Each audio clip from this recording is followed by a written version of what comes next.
আপনার হোয়াটসঅ্যাপটা কখন হ্যাক হয়ে যাবে আপনি নিজেই বুঝতে পারবেন না। যদি আপনার হোয়াটসঅ্যাপের ভিতরে একটা সেটিংস অন করা না থাকে। তো সেই সেটিংটা আপনার হোয়াটসঅ্যাপের ভিতরে আপনি কিভাবে করে রাখবেন? চলেন দেখিয়ে দেই।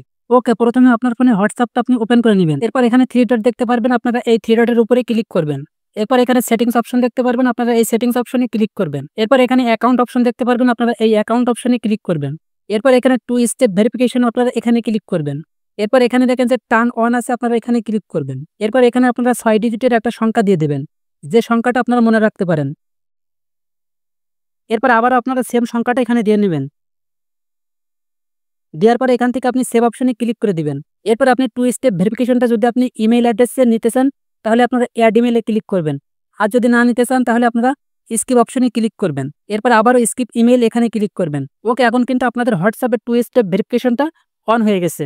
ওকে, এরপর থেকে আপনি হোয়াটসঅ্যাপটা যে নাম্বার দিয়ে খুলেছেন ওই নাম্বার দিয়ে যদি কেউ হোয়াটসঅ্যাপ অ্যাকাউন্ট খুলতে চায়, তাহলে আপনি যে পিন নাম্বারটা সেট করেছেন সেই পিন নাম্বারটার কিন্তু প্রয়োজন হবে। আর ওই পিন ছাড়া কিন্তু আপনার হোয়াটসঅ্যাপটা কেউ অন্য কোনো ফোনে লগইন করতে পারবে না, বা আপনার হোয়াটসঅ্যাপটা কেউ হ্যাক করতে পারবে না। তো অবশ্যই আপনার হোয়াটসঅ্যাপে 2 স্টেপ ভেরিফিকেশনটা এভাবে চালু করে নেবেন, তাহলে কিন্তু আপনার হোয়াটসঅ্যাপটা আর কখনো কেউ হ্যাক করতে পারবে না। That's it.